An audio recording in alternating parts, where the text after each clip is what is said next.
Hey up everybody, my name's Joshua Morrison, director of Johnny Moz's Lessons in Confidence, and today I'm here with my good friend John-Henry Westhead, the director of Steve the Stammer's Missing Painting. It's a new film, a feature film that's just been released on Foursome. It's also coming out on loads of other streaming platforms over the next little bit of time. And I thought we would just take this little bit of time to talk about some experiences that we had while we were filming it, some lessons that we learned, and kind of what the film's about and all that sort of stuff. So we started filming this film about 2 years ago, and we did the sort of piecemeal thing of just doing one shoot and then figuring out what we're going to do for the next shoot and then figuring out what we're going to do for the next shoot and then building the film out in that sort of way. So, because I came on as the director of photography during the film process, but you and the main actor, whose name is Lee Akram, you've been working together for like a couple, like maybe a year or so, like just figuring out the character and figuring out all that sort of stuff. So what would you say like Steve the Stammer is about and that kind of thing? What's it about? Jeez. I forgot what it's about, really. It's a hard one, isn't it? Yeah, because now I'm... Sell your film. Well, now I'm so focused on the new film that it's like all the things about the old film. It's like that, you know, in Back to the Future when all the people start to disappear. They start to fade away. That's what happens. If you asked me like a year ago, or like when I was in the midst of it, what's Steve the Stammer all about? I'd be like, it's about this. I've kind of... I know I hadn't watched it for a long time. And watched it again, so I'm really happy with it. I wouldn't literally, it was a... If people don't like it, then they didn't get it. But so the basic core premise of the film, right? It's just not for them. It's not that they didn't get it. It's just not for them. Everybody has their audience, you know. So not everybody, I guess, is going to like it. So would you say that's okay? It's about a painter who's got a painting, and then your character Moose comes in, sees this painting, he's like, bloody hell, that's a fucking hell of a painting. That I think that's one of the best paintings I've ever seen. It needs to be seen. You can. Well, the painting divides opinion. And in terms of it dividing opinion, it kind of asks the question: and what is an artist? Is he really an artist, or is he a postman? Because actually, that was his job. You know, he was a good postman too. You know, done it for like 50 years. Or yeah, something. He did it for a long time, and he was painting at the same time. But a lot of people think his artwork is juvenile, or that their kids could do better, that it's not great art, or whatever you want to say. But other people, they love it. Well, it's the same way that, like, because you see sort of in the midst of the film that Steve started off doing this more sort of realist kind of stuff, and he slowly became a bit more impressionistic over the course of time, similar to sort of like Picasso in that kind of way. And I imagine like when Picasso started doing that sort of stuff, he probably got the same sort of response. It's like, Jesus, what are you doing? What is exactly. this nonsense? And like people were telling that to Steve the whole time. Because Steve's quite an insular sort of character. He lives on his own. He doesn't really seem to go out that much. I mean, he just goes to the pub and that kind of thing. And he doesn't he's not an artiste in that sort of. He's not in the art scene in any sort of way whatsoever. He just does it. He does it. He doesn't. He knows he's an artist. He says at the Moose He says at the Moose in the very first scene. Moose says, maybe you're not an artist, and he said, I'm an artist born and bred. But he doesn't give a crap what other people think about his art. He knows he's good. He doesn't care. Somebody asked John Lennon, hey John, this was after he was famous, hey John, did you ever think that you were going to be famous? And he said, yeah, every single day of my life. You know? Because he knew he was good. If you know you're good, what do you have to worry about? Isn't it? Because is the idea that like Steve ends up becoming famous after the fact, after his art's already out there, after he already did it, like way, way, way down the line, sort of like how Charles Bukowski. Yeah, that doesn't mean it wasn't good to begin with. Wasn't it Charles Bukowski? He wrote like all the way through his life, and he never got any recognition for it. And it was only after he died that he started getting recognition. Or something. No. He got a little bit before. He found a publisher and stuff. He was able to quit being a postman and to fully focus on doing his writing. Yeah. But he spent a lot of time struggling and not like trying to do stuff. And not getting any recognition. I don't think he would have been the writer he was or anybody. It's like Chekhov was a doctor. Yeah. Dostoevsky was a gambler, like a professional gambler. You know, they say, oh, he was a writer. No, but he was also a professional gambler. People would give him money to gamble, to do roulette. Because he was good at it. Yeah. Well, apparently he was good at it. He was pretty good at it. Yeah. And so when you were coming up with this whole idea, because it was originally based on a book that you wrote, it was a short story that you wrote. Yeah, short story, yeah. So you wrote that, I don't know when you wrote that, but you extrapolated the 2016. ideas from that into the film that's come about. So I know the book is out on Amazon Prime as well. So I'll put a link to that in the description if people want to go and have a read of it, because it's quite fun stuff. And then the film itself ended up going in a little bit of a different direction, or like similar. Yeah, totally. Like when I read it, I was looking for something to do next after Cornered. Like, what can we do next? And then just reading through stuff, and I stumbled upon that Steve the Stammer's Missing. It was called Steve the Stammer's Missing Painting, the short story. I love that title. And then I was like, came upon it, and I started reading it. And I was like, this would be good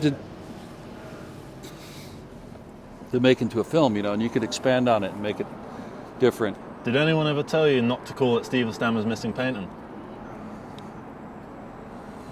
I always thought that, and I thought there would be this sort of like woke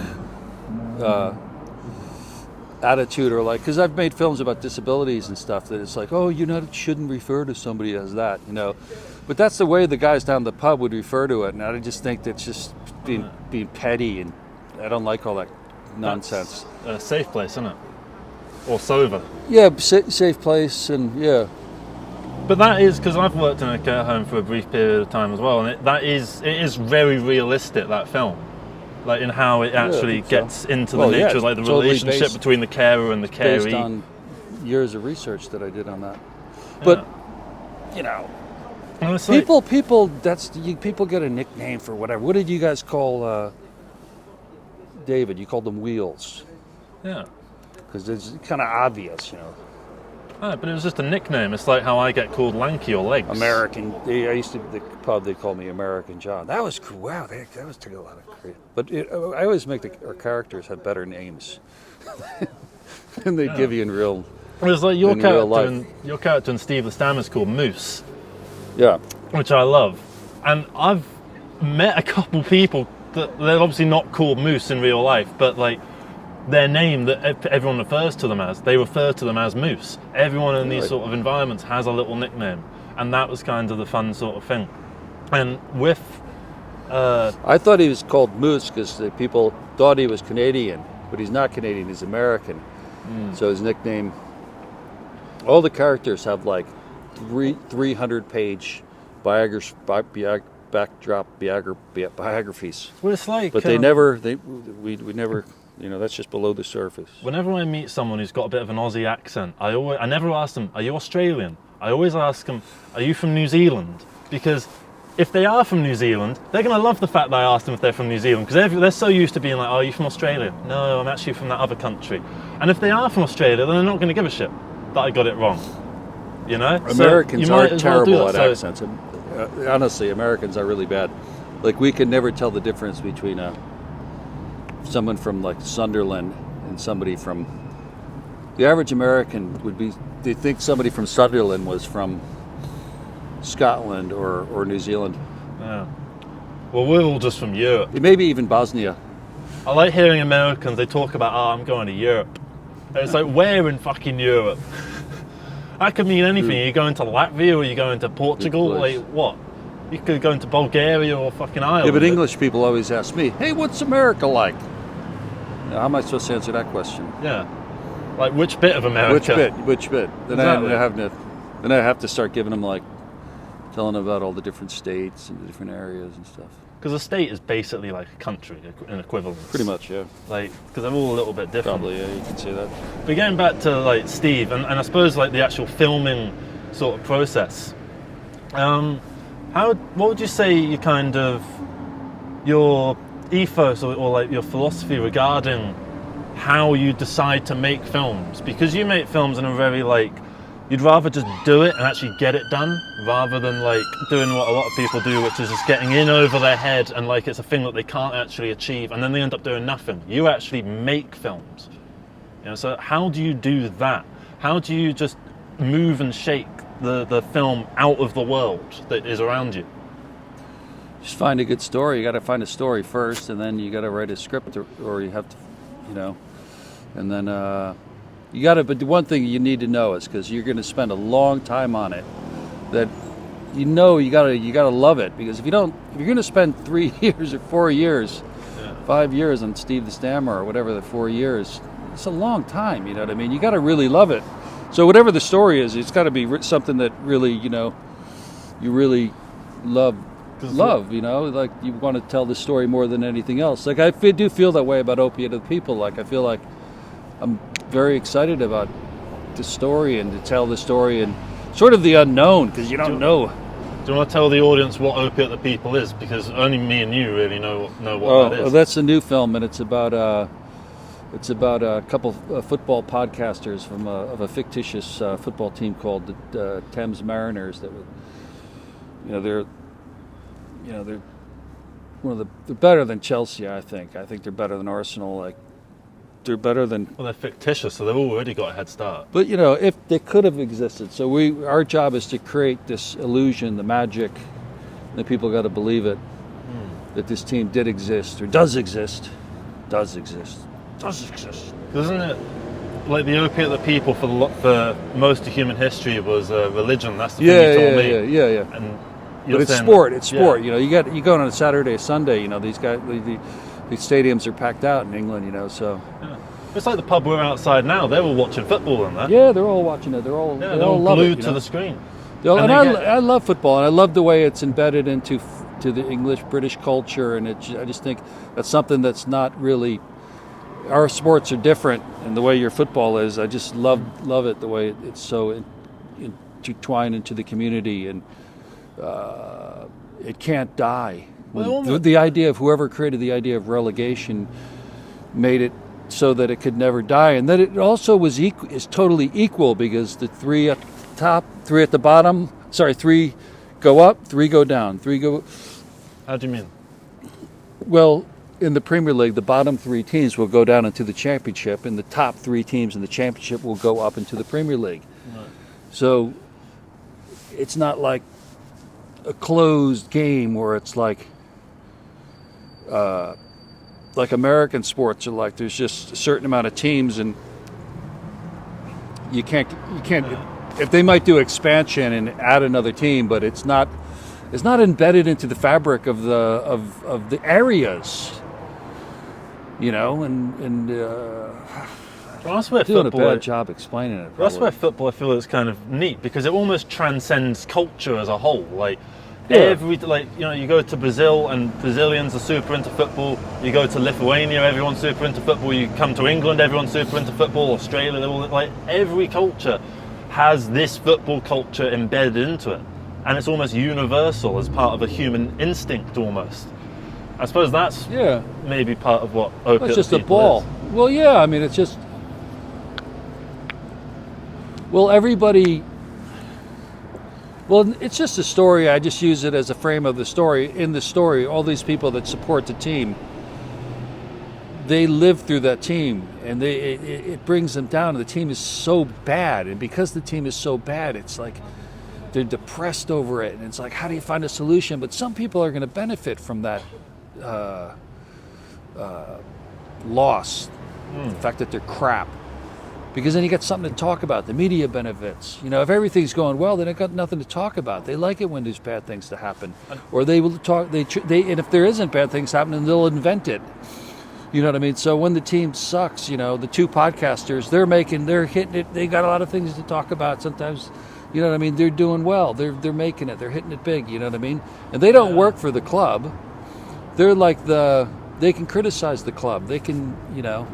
That's why it's so satisfying, like, supporting Brentford, because, like, when I was young, Brentford were shit, and no one really cared about them. Yeah. And now they're really good. You know, so there's that satisfaction. At some point, they might go down again, but then they might come back up again. And you know, it's a lifelong thing. You stick with one team. And if you were going to switch, it would be a huge, like, life decision, you know? Like, you wouldn't just do it willy-nilly because, like, oh, this one's winning now, so I'm going to pick this one. Because if your team's always winning, it's kind of boring, you know? True, yeah, it's true. Anyway, we're getting back to Steve the Stammer, right? With regards to, you know, doing the filming and like the specifics of, you know, arranging a day of filming, because that's what making a film is. It's just setting up each day of filming, doing one after the other until you have your 90 minutes or whatever it is, and then it's editing it and making it. Yeah, we don't like most people who shoot a film. They'll do a 30-day or a 60-day or 90-day shoot. And they'll do it all in a row. Blocks. No, they'll do it pretty much all in. Yeah. You know, they'll work 5-day weeks, 6-day. They'll take the weekend off. They probably might even work 7-day weeks or whatever. You know. Yeah. We don't have that luxury. We can't shoot like that. Right. We just can't do that. We have to do it like piecemeal. Is that so? Like, when we were shooting Steve the Stammer, it would be like you would phone me up like, "Oh yeah, you free Thursday?" I'd be like, "Yeah, I'm free Thursday." Okay, cool. Because I've got this person, and we're going to go to this place over here. Yeah. And we're going to do this scene. You know. You right? Yeah, I've got a lighter. Yeah, it makes it easier to arrange. If you just talk to the camera for a bit. Yeah, it makes it easier to arrange. If you just do it one day at a time. You know, one day at a time. Like, how many days of Steve the Stammer did we do? Oh, wow. Jeez. I know we don't have an exact estimate. Well, sometimes they were quarter days and half days and stuff like that. You know, they weren't like, because it wasn't like cornered. Cornered every day we shot was like a really long day, whereas this was... And that was 10 days shooting that. I think we did it in 10 days. Maybe 10 or 11 or something like that. I wouldn't mind doing it like that again, you know? I really wouldn't, to tell you the truth. I'm not here. No. I wouldn't mind doing it. I wouldn't mind doing it like that. Shush. I wouldn't mind. Shut the fuck up. Okay? Cheers. Have a nice day. I'm not here. I'm not even standing I wouldn't here. mind doing it like that Fuck off. again. Asshole. But it is. It's a bit more stressful. Yeah, at it's the end of the it's day. a lot more stressful. Yeah. But then again, they have a lot more people working, and they plan it out. You know, if you planned it out and you really did it, and you went from one day and then you did. But I've never been in a situation to work like that. So that's where you, like, a larger budget, and that's when it starts becoming a big thing, almost a corporatized kind of thing, where there's so many different voices trying to meld your film into different kind of images, and you know your original vision can kind of get lost over time from the amount of I can imagine, pressure that comes from that. Yeah, I think that's probably. I wouldn't really like to work that way. I like the way we work. To tell you the truth, you got a lot more time. You don't, if any day we screwed up. What was it? I think the first day we shot, the very first day of the film, didn't we bomb? Didn't we have to do? We did one scene, but we had to do it in 2 different days because we kind of we did the first half, and the first half was all right. It was but the so second hot. setup, It was a heat wave. It was like a heat wave, and it was so hot, and nobody could think straight. I cannot cope with the heat. I remember I came with 2 big bottles of water. I put them in the fridge, and I was just sat there, just sweltering. And you would ask me a question, and like the cogs in my brain were rusty, and I was just going to go, we'll shoot that way. So I wasn't like. I don't think I did a particularly good job during those particular periods. And I can tell I'm really stressed when I look at, because I think we used my side in the film. And when you say your side, like we used that first day of my side with Lee, Steve, Moose, and Steve. And it was the very first day, so I was really stressed. And I look at that footage, and I look and see my eyes, and I can see, dude, you look fucked. You can see the pain behind the eyes. Yeah, it looked like I look hungover, and I probably was hungover, and it was the very first day. Well, that's the thing. Making a film's not easy in the slightest, and I feel like with what I've been saying on this channel a lot, I'm trying to inspire you to actually go out there and make films and to actually go and do it. But I feel like it's very easy to just say go and do it and go and do it, but it's not easy. And I feel like it's very important to stress that if you are going to do it, you don't want it to be easy. If it's easy, anything easy is not worth doing, is what they say. It's not going to be good. Yeah. Probably not going to be good. It has to be. I remember when we were shooting in France, I was running back and forth between house to house, and I was like happy. I was like, because I was making the film that I wanted to make. You're doing your passion. Yes, I was like, I didn't care that. By the end of the day, I was like shattered. But that's what you got to do. If you're not. For reference, we went to France for 3 days and we filmed there. We filmed some of the film over in France. Yeah, that was really gorgeous chateau. So when everything's going wrong, and you feel like, oh, that's actually things are probably going well. I mean, look at this particular video. Look at what just happened there with that little kerfuffle with them. And this whole setup has been a little bit difficult. That's a bit of a pain in the arse. The ambulances and stuff going past. There is a hospital. We shot at Ealing Hospital, which is right over there. Oh, that was the first day? The first? No. That was like the second day or something? That was the first day of like dialogue shooting. Was when it was so hot. That was the first like ever day, but that wasn't like dialogue. That was just we were shooting. The opening sequence. What would you say is your favourite scene from Steve the Stammer's Missing Painting? I love I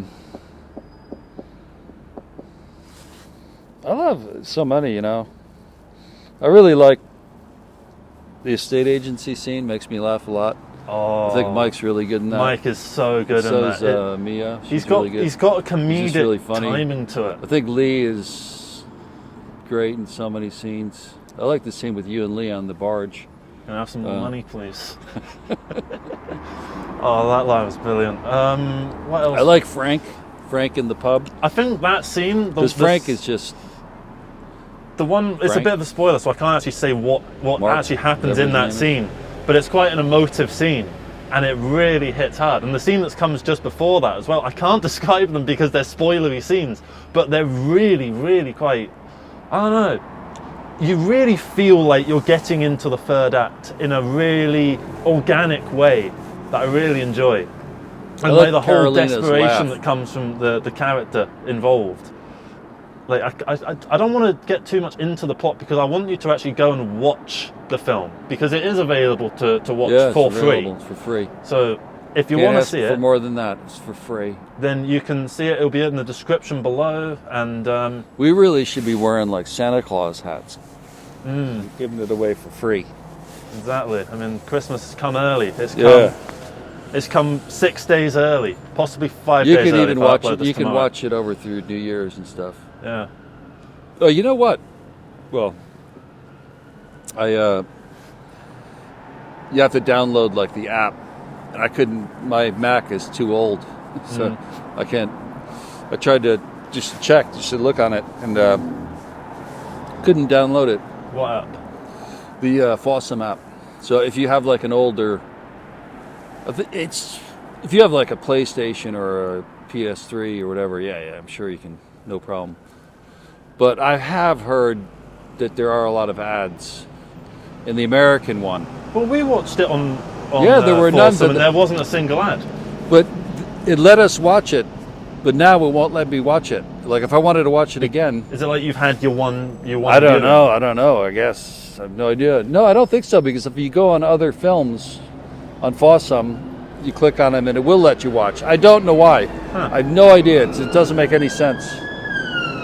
Well, regardless, shut the fuck up. The link will be in the description below. So I would really encourage you to check the film out. We worked really, really fucking hard on it. Long days, a lot of fun, a lot of different experiences. I'd say probably my favourite experience from the filming of it, I've got to say the art gallery scene. I really enjoyed that. That was a lot of fun because mainly the gallery itself was so beautiful and getting the shots was really satisfying. You were good, man. You were really bold. You did a great job. Like, so one thing is that not a lot of DPs or cinematographers would go into a place like that, especially being so tall because you're drawing attention. But nobody cared. It was weird that day. I remember that it was not one person even like. Well, look at some idiot, some dummies looked into the camera. Oh, I hate when they do that. But God, do I hate when they do that. But look at this video. Look at the amount of people that have walked past behind us, the amount of people that have walked in front of the camera, that have been like passing behind the camera. No one cares. So you can do what you want and don't be limited by. Shit, that was my sound, wasn't it? Damn it, sorry. Is your phone all right? Yeah. Sorry. It should still be all right. But we're going to wrap it up anyway. Thank you so much for watching this video. Hope you managed to get something out of it. Please watch Steve the Stammer because I think I'm really proud of it. I think you're really proud of it. And Yes. yeah, Come on, is it still on to recording? bigger and better things. Did it get? Is there like a 26-minute clip on there? Yeah, it is. Yeah, there is. Okay, cool. Thank you very much for watching this video, everybody. Take care. Love you all. Bless. Thank you, bro.